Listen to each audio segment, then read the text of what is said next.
Setiap kita bahwa mujizatnya harus dialami Bapak Ibu. Tuhan adalah Tuhan yang gemar melakukan mujizat. Tuhan adalah Tuhan yang gemar melakukan keajaiban. Apalagi di hari-hari ini, di musim pandemi seperti ini, mungkin Bapak Ibu dan setiap saudara menghadapi masa-masa yang tidak mudah, baik itu di dalam mendidik anak, baik itu di dalam hubungan suami istri, baik itu di dalam keuangan, kesehatan, ataupun di dalam usaha setiap kita. Kita percaya bahwa Tuhan rindu untuk melakukan mujizat buat hidup setiap kita. Nah, saya mau bagikan beberapa bagian dari firman biar ini menjadi dasar. Karena saya percaya bahwa dari kita mendengar apa yang janji Tuhan berikan, maka akan timbul iman, dan pada waktu itulah keajaiban Tuhan pasti akan terjadi. Yang pertama adalah kenapa saya katakan bahwa harus kita mengalami mujizat. Saya akan bacakan dari Yohanes pasal yang ke-9 ayat yang pertama sampai yang ke-7. Waktu Yesus sedang lewat, ia melihat seorang yang buta sejak lahirnya. Murid-muridnya bertanya kepadanya, "Rabi, siapakah yang berbuat dosa? Orang ini sendiri atau orang tuanya, sehingga ia dilahirkan buta?" Jawab Yesus, "Bukan dia dan juga bukan orang tuanya, tetapi karena pekerjaan-pekerjaan Allah harus dinyatakan di dalam dia." Saya akan lompat saja dan berkata kepadanya, "Pergilah, basuhlah dirimu dalam kolam Siloam." Siloam artinya yang diutus. Maka pergilah orang itu, ia membasuh dirinya lalu kembali dengan matanya yang sudah melek. Ini orang yang dari lahir sudah buta. Hal pertama untuk kita mengakses mujizat adalah jangan saling menyalahkan. Pekerjaan Allah harus dinyatakan, Bapak Ibu. Bapak Ibu, ini kalau kita menghadapi hal yang buruk, baik itu di dalam kesehatan, baik itu di dalam keuangan, baik itu di dalam pekerjaan kita, jangan saling menyalahkan. Kita jangan menyalahkan pasangan kita. Kita jangan menyalahkan keadaan. Kita jangan menyalahkan anak kita. Namun, apalagi kita menyalahkan Tuhan. Namun kita mau percaya bahwa pekerjaan-pekerjaan Allah itu harus dinyatakan. Pekerjaan-pekerjaan Allah itu harus ditunjukkan di dalam keluarga kita, di dalam pernikahan kita. Kesembuhannya, pekerjaan-pekerjaan Allah yang seperti apa Pak yang Tuhan mau lakukan? Kesembuhannya bagi Bapak Ibu yang mengalami sakit penyakit hari-hari ini. Terobosan di dalam keuangan bagi Bapak Ibu yang bergumul dengan keuangan hari-hari ini. Seperti halnya Tuhan lakukan kepada orang yang buta sejak lahirnya. Apa salahnya, apa sulitnya buat Yesus yang kita kenal untuk dia melakukan keajaiban dan mujizat. Pemulihan hati bagi konflik yang ada di dalam pernikahan yang kita hadapi, yang kita alami. Mungkin kita mengalami benturan berkepanjangan di dalam pernikahan kita. Tuhan adalah Tuhan yang masih melakukan mujizatnya buat kita. Hikmat bagi anak-anak kita yang sedang bersekolah atau sedang berkuliah. Bahkan pintu-pintu beasiswa itu juga Tuhan mau buka buat anak-anak kita. Kenapa? Karena Tuhan gemar untuk melakukan mujizatnya. Karena itu percayai bahwa ini waktunya jangan saling menyalahkan. Kenapa kok tidak boleh saling menyalahkan? Karena sejujurnya pekerjaan Allah itu harus dinyatakan di dalam hidup setiap kita. Itu yang pertama. Yang kedua adalah mari percaya bahwa mujizatnya adalah hak setiap kita. Saya akan ulangi. Mari kita percaya bahwa mujizatnya adalah hak bagi setiap kita. Saya akan bacakan di kitab Lukas pasal yang ke-13 ayat yang ke-10. Lukas pasal yang ke-13 ayat yang ke-10. Ini kisah yang dramatis juga Bapak Ibu dan setiap saudara. Dikatakan seperti ini. Pada satu kali Yesus sedang mengajar dalam salah satu rumah ibadat pada hari Sabat. Di situ ada seorang perempuan yang sudah 18 tahun dirasuk roh sehingga ia sakit sampai bungkuk punggungnya dan tidak dapat berdiri lagi dengan tegak. Ketika Yesus melihat perempuan itu, ia memanggil dia dan berkata kepadanya, "Hai ibu, penyakitmu telah sembuh." Lalu ia meletakkan tangan atas perempuan itu dan seketika itu juga berdirilah perempuan itu dan memuliakan Allah. Saya akan tutup dengan ini. Bukankah perempuan ini yang sudah 18 tahun diikat oleh iblis harus dilepaskan? Kata harus ini berarti sebuah penegasan yang Tuhan berikan. Seperti tadi dikatakan, pekerjaan Allah harus dinyatakan. Penegasan harus itu tidak ada pilihan B, tetapi hanya pilihan A. Harus terjadi. Sama. Ibu, bapak ibu dan setiap saudara ini 18 tahun mengalami sakit penyakit. Tidak ada yang bisa menyembuhkan. Tetapi Yesus datang dan dia katakan dia harus disembuhkan. Kenapa harus disembuhkan? Karena Alkitab katakan dia adalah anak Abraham. Apa itu adalah anak Abraham? Galatia 3 ayat 29 katakan kalau kita milik Kristus, maka kita adalah keturunan Abraham. Dan kita berhak menerima janji-janji Allah. Apa itu janji-janji Allah, Bapak Ibu dan setiap saudara?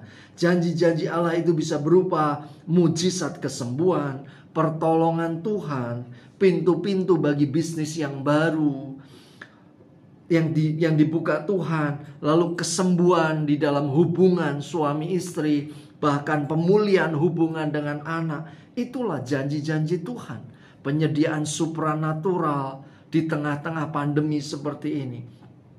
Itu yang Tuhan sediakan buat kita. Itu hak kita. Mujizat adalah hak setiap kita. Kematian Yesuslah yang memberikan akses mujizat yang disediakan bagi kita. Ajaib ya Bapak Ibu. Pada waktu kita percaya sama Yesus, sebenarnya ini bukan cuma urusan kita nantinya kalau kita dipanggil Tuhan, itu kita punya jaminan ke sorga. Tetapi waktu di muka bumi ini, semua tantangan, semua penghalang, semua masalah yang ada di dalam hidup kita, dia juga akan selesaikan. Dia tidak berpangku tangan dan dia tidak lepas tangan dari hidup kita. Tetapi dia akan lakukan keajaiban buat kita. Dengan apa? Dengan kematian Yesus, dia membuka pintu bagi semua janji Tuhan itu menjadi hak bagi setiap Bapak, Ibu, Saudara, dan saya. Itu yang kedua. Yang ketiga adalah setiap kita layak mengalami mujizatnya karena kita adalah umat yang dikasihinya. Ada sebuah kisah yang menarik yang ada di dalam Alkitab. Di Lukas pasal yang ke-19. Itu kisahnya adalah kisah Zakius. Yang saya akan bacakan, Yesus masuk ke kota Yeriko dan berjalan terus melihat kota itu. Di situ ada seorang bernama Zakius, kepala pemungut cukai, dan ia seorang yang kaya. Ini orang yang tidak disukai. Ini orang yang ditolak oleh lingkungannya. Ini orang yang dibenci. Menurut pemandangan orang, dia tidak layak mendapatkan anugerah. Menurut pemandangan orang, dia tidak layak mendapatkan mujizat yang daripada Tuhan. Itu Zakius. Kenapa? Karena dia menjadi kaki tangan orang Romawi. Dia menekan orang Yahudi, yaitu bangsanya sendiri, untuk memungut pajak lebih banyak dari apa yang sudah ditetapkan. Tetapi hari itu yang ajaib adalah bahwa Yesus itu samperin dia. Dia kejar, dia pengen lihat orang seperti apa sih Yesus. Lalu dia naik ke pohon, dan waktu dia melihat Yesus, Yesus ngomong, Zakius, aku harus tinggal di rumahmu. Ada kata harus di situ. Itu kan luar biasa. Dikatakan seperti ini.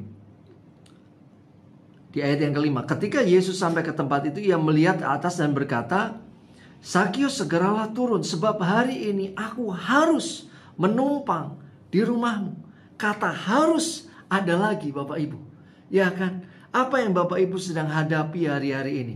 Yesus harus lewat ke rumah Bapak Ibu. Semua kita dilayakkan. Semua kita dibenarkan oleh kematian Yesus. Zakius itu menurut pemandangan orang dikatakan dia harus dibuang, disingkirkan, dijauhkan dari kebaikan Tuhan.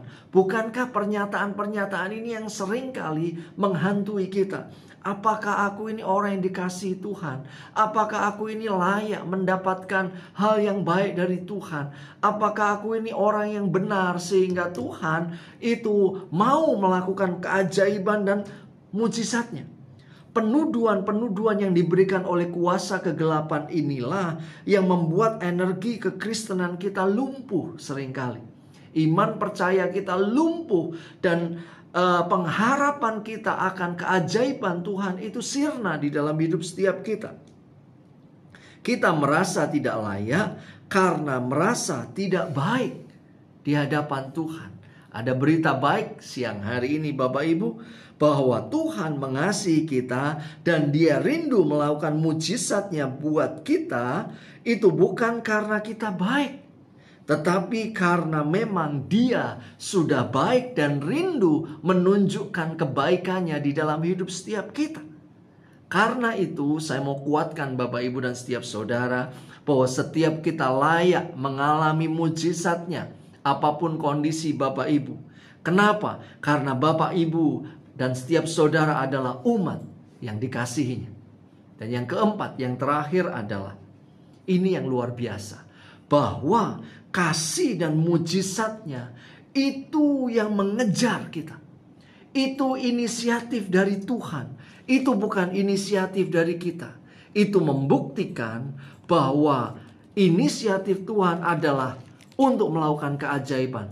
Hasrat dari Tuhan adalah untuk melakukan kedahsyatan buat kita. Saya akan bacakan Yohanes pasal 4 ayat yang keempat. Ia harus melintasi daerah Samaria. Itu ayat pendek di perjanjian baru. Yohanes 4 ayat 4 dikatakan, ia harus melintasi daerah Samaria. Untuk apa? Untuk ketemu dengan seorang wanita yang hidup bersama dengan bukan suaminya. Dia sudah gonta-ganti suami sampai berkali-kali.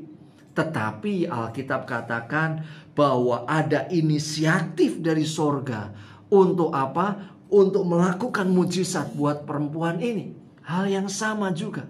Mujizat yang akan kita alami di hari-hari ini adalah inisiatif dari sorga yang akan mengejar Bapak, Ibu, dan setiap saudara. Sehingga apa? Sehingga hari-hari ini seperti yang Mas Anton katakan, ini akan menjadi September ceria buat kita. Buat pergumulan yang mungkin sudah belasan tahun. Pak, ini tidak mungkin. Sakit penyakitku sudah puluhan tahun, dokter sudah angkat tangan. Tetapi kita punya dokter di atas segala dokter yang tidak pernah angkat tangan dengan hidup setiap kita. Mungkin kita sudah terikat dengan hutang puluhan tahun. Dan kita katakan, Pak, ini gak mungkin terjadi keajaibannya. Bukankah Tuhan Yesus yang kita kenal adalah Tuhan yang membebaskan setiap hutang? Bahkan hutang karena dosa-dosa kita dibayarnya di kayu salib. Apalagi hutang jasmani, hutang di dalam keuangan kita. Bagi Tuhan itu sama mudahnya. Mari saya mau ajak Bapak, Ibu, dan setiap saudara, gantungkan iman percaya kita bahwa inisiatifnya, hasratnya, kasihnya itu mengejar untuk apa? Untuk melakukan keajaiban di dalam hidup setiap kita.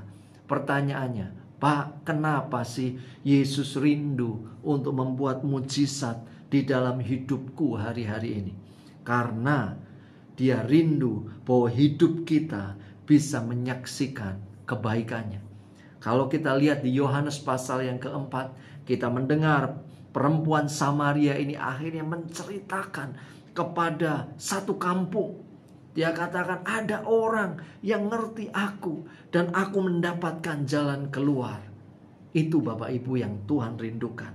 Sehingga lewat keluarga kita, lewat pernikahan kita, maka kesaksian Yesus, berita baik bahwa Yesus menyembuhkan, Yesus memulihkan, itu terjadi di dalam hidup setiap kita. Biar mari, Tuhan masih melakukan mujizat. Ia harus melakukan mujizat di dalam hidup setiap saudara. Semoga ini membangkitkan iman setiap Bapak, Ibu, dan setiap saudara. Dan iman pengharapan kita tidak luntur karena kita percaya bahwa Dia masih bekerja sampai hari ini. Tuhan Yesus memberkati.